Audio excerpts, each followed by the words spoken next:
Welcome back travel lovers by Munna. ഇന്ന് നമ്മുടെ ഒരു വ്ളോഗാണ്, ഡെയിലി വ്ളോഗാണ്. അപ്പോൾ ഒരു മോർണിംഗ് മുതൽ നൈറ്റ് വരെയുള്ള ഒരു വ്ളോഗ്. മോർണിംഗിൽ നമ്മളിതാ പതിവ് പോലെ എഴുന്നേറ്റ് അത് കഴിഞ്ഞ് മുന്നൊക്കെ ക്ലാസ് ഉണ്ടായിരുന്നു, ഓൺലൈൻ ക്ലാസ് ഉണ്ടായിരുന്നു. അപ്പോൾ പിന്നെ ഞാൻ എന്ത് ചെയ്തു, പിന്നെ ഓൺലൈൻ ക്ലാസ് കഴിഞ്ഞ് വരുമ്പോഴത്തേനും ഫുഡ് ഉണ്ടാക്കുക എന്നുള്ള ലെവലിൽ വെള്ളപ്പം ഉണ്ടാക്കാൻ പോയി. അങ്ങനെ പിന്നെ ഇതാ വെള്ളപ്പച്ചട്ടിയൊക്കെ എടുത്ത് വെച്ചു. അപ്പോൾ നമ്മൾ വെള്ളപ്പം ഉണ്ടാക്കാൻ പോവാണ്.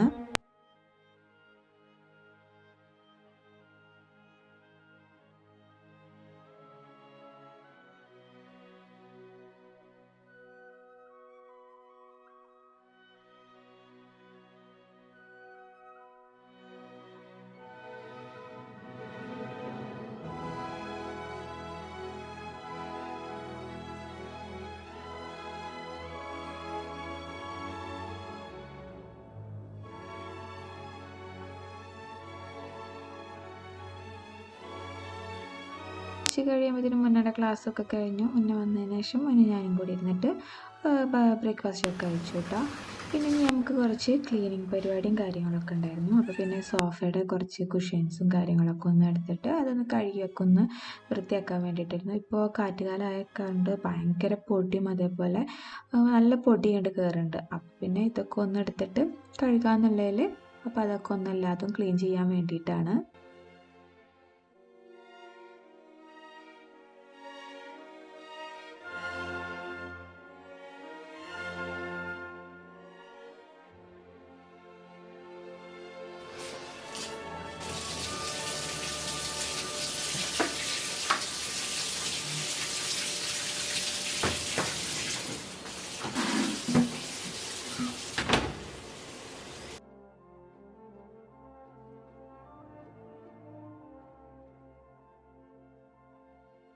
ഇതിപ്പോൾ നമ്മൾ വിരിക്കണത് എന്താണെന്നറിയോ, നമ്മളിപ്പോൾ ഈ എണ്ണമയവും കാര്യങ്ങളൊക്കെ ആകുമ്പോൾ മക്കളൊക്കെ വന്ന് കയറി കളിക്കുന്ന ടൈമിൽ, ഇപ്പോൾ നമ്മൾ ആരെങ്കിലുമൊക്കെ വരുന്ന ടൈമിൽ അത് ഭയങ്കര ഡേർട്ടി ആയിട്ട് കിടക്കും. അപ്പോൾ അതിന് വേണ്ടിയിട്ട് ഇതേപോലെ ഒരെണ്ണം വിരിക്കണം കേട്ടോ. അപ്പോൾ പിന്നെ എന്ത് ചെയ്തു, ഞാൻ ആ കുഷ്യനൊക്കെ ഒന്ന് കൊണ്ടിട്ടൊന്ന് വെയിൽ കൊള്ളിപ്പിച്ച് അത് കഴിഞ്ഞിട്ട് പിന്നെ നമ്മൾ ഫസ്റ്റിൽ തിരുമ്പിയിട്ടതൊക്കെ ഉണ്ടായിരുന്നു. അപ്പോൾ അതൊക്കെ ഒന്ന് വെയിലത്തിട്ടതിന് ശേഷം പിന്നെ നമ്മൾ എന്ത് ചെയ്തു, ഈ വിരിയും അതേപോലെ ഈ കുഷ്യൻ്റെ കവറുകളൊക്കെ കൂടെ ഇട്ടിട്ട് അതൊന്ന് കഴുകാനിട്ടെടുത്തിട്ടു.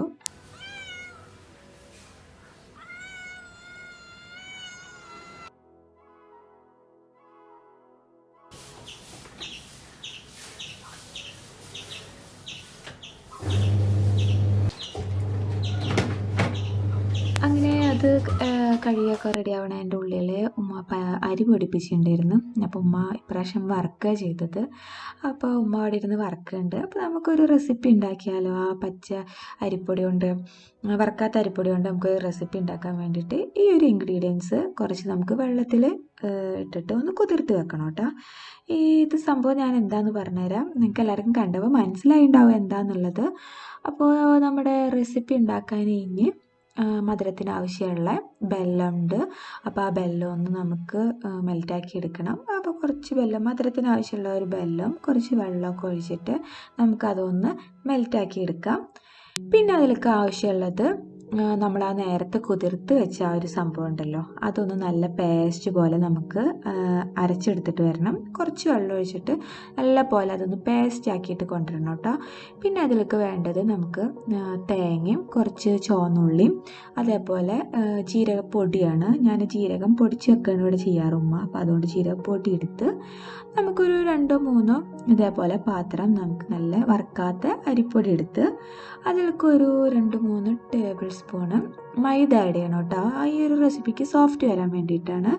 അപ്പോൾ പിന്നെ അതിലേക്ക് നമ്മൾ ഈ അടിച്ചിട്ട് ഒഴിക്കണത് എന്താ സംഭവം എന്നറിയോ, ഉഴുന്നാണ് നമ്മൾ ഇത് അരച്ചിട്ട് ഒഴിക്കണത്. പിന്നെ നമ്മൾ ആ ഒരു തേങ്ങയുടെ മിക്സും നമ്മൾ ഇതിലേക്ക് മിക്സ് ചെയ്തിട്ട് അതിന് ശേഷം നമ്മൾ മെൽറ്റാക്കി വെച്ചിരുന്ന ബെല്ലം കൂടി ഒന്ന് മിക്സ് ആക്കിയിട്ട് നല്ല പോലെ മിക്സ് ആക്കി എടുക്കുക. കൈ കൊണ്ട് തന്നെ നല്ല പോലെ മിക്സ് ആക്കി എടുക്കണം കേട്ടോ.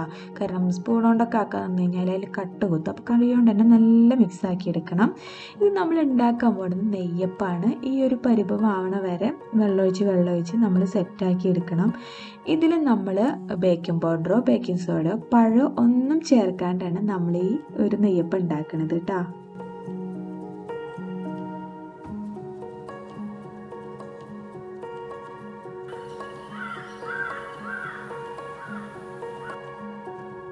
നെയ്യപ്പത്തിൻ്റെ സെറ്റ് അവിടെ ഒന്ന് കൂട്ടാവാൻ വെക്കണ്ടേ. അപ്പോൾ അതിൻ്റെ ഇടയിൽ ഞാൻ എന്ത് ചെയ്തു, കബോർഡ് ഒന്ന് സെറ്റ് ചെയ്യാനുണ്ടായിരുന്നു. അപ്പോൾ ഈ ഒരു ഷീറ്റ് ഞാൻ ആമസോണിൽ നിന്ന് വാങ്ങിയതാണ്. ഇതേപോലെ തന്നെ ഞാൻ UAE-ലുള്ളപ്പോൾ ഞാൻ വോളം ഒട്ടിക്കാൻ വാങ്ങിച്ചിട്ടുണ്ടായിരുന്നു കേട്ടോ. അതേ സെയിം ക്വാളിറ്റി തന്നെയാണ്, നല്ല അടിപൊളി സെയിം നമ്മൾ അവിടുന്ന് വാങ്ങിക്കണം അതേപോലത്തെ ക്വാളിറ്റിയുള്ള അടിപൊളി സാധനമാണ്. ഞാനത് ആമസോണിൽ നിന്നാണ് വാങ്ങിയത്. ഞാനിതിൻ്റെ ലിങ്ക് ഡിസ്ക്രിപ്ഷനിൽ കൊടുക്കുക. അപ്പോൾ ഞാൻ എന്ത് ചെയ്തു, ഈ എന്താ പറയുക കബോർഡിൻ്റെ ഉള്ളിലൊക്കെ ഒന്ന് കുറച്ച് ഇങ്ങനെ ഒരു അങ്ങനെ പെയിൻ്റൊക്കെ പോയിട്ടുണ്ടായിരുന്നു. അപ്പോൾ ഇതുപോലെ സ്റ്റിക്കാണ് കേട്ടോ, നമുക്ക് വേറെ ഒരു ഗ്ലൂ ഒട്ടിച്ചിട്ട് നമുക്ക് സ്റ്റിക്ക് ചെയ്യേണ്ട. അതിൻ്റെ അടിയിൽ തന്നെ ഓൾറെഡി ഗ്ലൂ ഉള്ള ടൈപ്പാണ്. അപ്പോൾ നമുക്ക് എങ്ങനെ ഒട്ടിക്കാനാണെങ്കിലും ഒക്കെ ക്രാഫ്റ്റ് വർക്കൊക്കെ ചെയ്യുന്നവർക്ക് നമുക്ക് ഈ സംഭവം എല്ലാവർക്കും അറിയുന്നതാണ്. അപ്പോൾ ഞാനത് അതൊക്കെ ഒന്ന് ഒട്ടിച്ചിട്ട് നമ്മുടെ കബോർഡൊക്കെ ഒന്ന് സെറ്റാക്കി എടുത്തു കേട്ടോ. അതിൻ്റെ ഇടയിൽ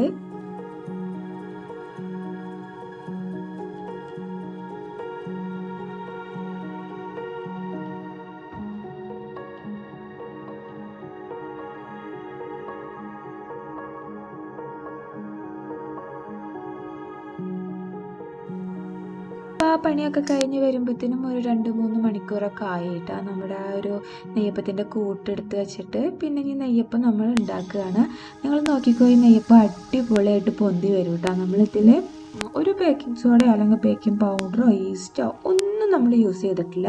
ഈ ഒരു ഉഴുന്ന് മാവ് മാത്രമേ നമ്മൾ യൂസ് ചെയ്തിട്ടുള്ളൂ.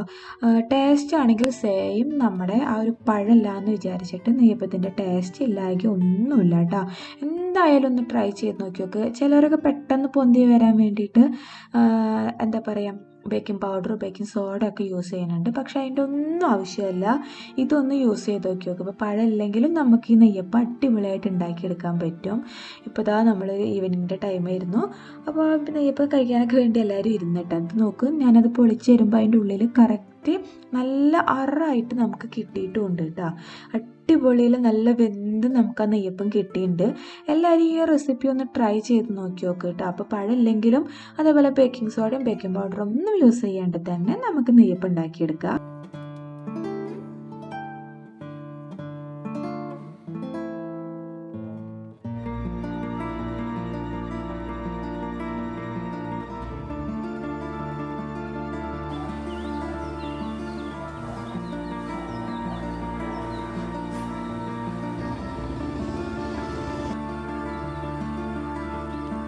പിന്നെ അവിടുന്ന് ഇങ്ങനെ എന്താ പറയുക ഈവനിങ്ങിൻ്റെ ടൈമൊക്കെ കഴിഞ്ഞു. അങ്ങനെ കുറച്ച് നേരം ഇങ്ങനെ ബാൽക്കണിയിലൊക്കെ ഇരുന്ന് പിന്നെ മഗ്‌രിബിൻ്റെ ടൈമൊക്കെ ആയപ്പോൾ പിന്നെ അങ്ങനെ നിസ്കരിക്കാനൊക്കെ പോയി. നിസ്കാരം മോത്തൊക്കെ കഴിഞ്ഞ് പിന്നെ അതിന് ശേഷം രാത്രിയിൽ എന്ത് ചെയ്തു, പൊറോട്ട വാങ്ങിച്ചിട്ടുണ്ടായിരുന്നു. അപ്പോൾ അതിൻ്റെ തലേന്ന് നമ്മൾ ബീഫ് കറി വെച്ചിട്ടുണ്ടായിരുന്നു. അപ്പോൾ എന്ത് ചെയ്തു, ഒരു പരീക്ഷണം ചെയ്ത് നോക്കാമെന്ന് വിചാരിച്ചു കേട്ടോ. ചെയ്ത് നോക്കാൻ കാരണം മുന്നേക്ക് പല്ലുവേദന എടുക്കണ കാരണം അതൊന്ന് കുതിർത്തിട്ട് അവനക്ക് കഴിക്കാമെന്നുള്ളതിലാണ് ജസ്റ്റ് ഞാൻ അങ്ങനെ ചെയ്യാമെന്ന് വിചാരിച്ചത്. പിന്നെ വിചാരിച്ച് എന്തുകൊണ്ടൊന്ന് നമുക്ക് പരീക്ഷിച്ച് നോക്കിക്കൂടാന്ന് വിചാരിച്ചിട്ട് ഞാൻ എന്ത് ചെയ്തു, കിഴിപ്പൊറാട്ട ഒന്ന് ട്രൈ ചെയ്ത് നോക്കിയിട്ടാ. അപ്പോൾ ഇതാ നല്ല ഇലയൊക്കെ നല്ലപോലെ വാട്ടിയിട്ട് ഒരു പൊറോട്ട വെച്ചു. എന്നിട്ട് അതിൽ കുറച്ച് ബീഫ് കറിയാണ്, ബീഫ് കറി ഒഴിച്ചു. പിന്നെ കുറച്ച് സബോള കൊത്തി അരിഞ്ഞതും അതേപോലെ കുറച്ച് പച്ചമുളകും ഇട്ട് പിന്നെ ഒരു പൊറോട്ടയും കൂടെ വെച്ച് അതും എത്ര 2, 3, 4 എങ്ങനെ വേണമെങ്കിലും നമുക്ക് ചെയ്യാം കേട്ടോ.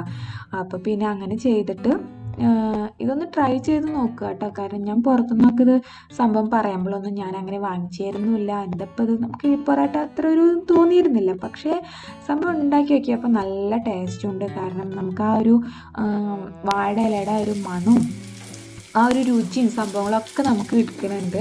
അപ്പോൾ ഇതേപോലെ ഒരു പാനിൽ കുറച്ച് എന്താ പറയുക ഓയിൽ ഒഴിച്ചിട്ട് നമുക്ക് ഈ ഒരു കിഴി ഇതേപോലെ മൂടി വെക്കണ ഒരു പാത്രം വേണം. എന്നാലും അത് അതിൻ്റെ ഉള്ളിൽ നല്ല ആവി കയറിയിട്ട് നമുക്ക് സെറ്റായി കിട്ടുമല്ലോ കേട്ടോ. അപ്പോൾ ഞാൻ ഇടയ്ക്കൊന്ന് നോക്കിയതാണ് ആവി കയറി സെറ്റായിട്ടുണ്ടോയെന്ന്. ഇപ്പോൾ ഏകദേശം നമ്മുടെ ആ ഒരു കിഴി സെറ്റായി വന്നിട്ടുണ്ട്, കിഴിപ്പൊറാട്ട. അപ്പോൾ ഇതാ നല്ല പോലെ അതിൻ്റെ ഉള്ളിലേക്ക് ആവിയൊക്കെ എടുത്ത് ഇലയൊക്കെ ഒന്ന് കണ്ടാൽ നല്ല തൊട്ട് വെക്കുമ്പോൾ നല്ല ചൂടൊക്കെ ആയിരുന്നുണ്ട്. അപ്പോൾ ഇതാ ബാക്കി ഉണ്ടായിരുന്ന 2 കിഴിയും കൂടെ ഉണ്ടായിരുന്നു. അപ്പോൾ ആ 2 കിഴിയും കൂടെ വെച്ചിട്ട് നമ്മളതും ഒന്ന് സെറ്റാക്കി എടുക്കുകയാണ്. ഇതേപോലെ നല്ല മൂടിയായിട്ട് നിൽക്കുന്ന ഒരു പാത്രം കൊണ്ട് നമുക്ക് മൂടി വെക്കണം കേട്ടോ. എന്നാലും നല്ലപോലെ ആവി കയറുള്ളൂ. അതേപോലെ അടി കരിയാണ്ടും സൂക്ഷിക്കണം. അപ്പോൾ ഇതാ നമ്മുടെ പൊറോട്ടയൊക്കെ ഒന്ന് സെറ്റായി വന്ന് ഒന്ന് ചൂടൊക്കെ അറിയതിന് ശേഷം ഞാനൊന്ന് തുറന്ന് നോക്കിയിട്ട് ആ സംഭവം കിടു എന്ന് പറഞ്ഞു കഴിഞ്ഞാൽ അടിപൊളി ടേസ്റ്റാണ്. ഇനി ഇതിലേക്ക് നമുക്ക് മല്ലിയില അതേപോലെ അങ്ങനെ ചേർക്കണമെങ്കിലൊക്കെ നമുക്ക് ചേർക്കാം. അപ്പോൾ ഞാൻ ഇത് രണ്ടും മാത്രമേ നമ്മൾ ചെയ്തുള്ളൂ. പക്ഷേ ഭയങ്കര ടേസ്റ്റ് എന്ന് പറഞ്ഞു കഴിഞ്ഞാൽ ഭയങ്കര ടേസ്റ്റായി. മുന്നേക്കൊക്കെ ഭയങ്കര ഇഷ്ടപ്പെട്ട്. അപ്പോൾ ഇതെല്ലാവരും ഒന്ന് ട്രൈ ചെയ്ത് നോക്കുക. അപ്പോൾ നമ്മുടെ വ്ളോഗ് ഇവിടെ അവസാനിക്കുകയാണ്. അടുത്ത വ്ളോഗുമായിട്ട് കാണുന്നവരെ താങ്ക്സ് ഫോർ വാച്ചിങ്.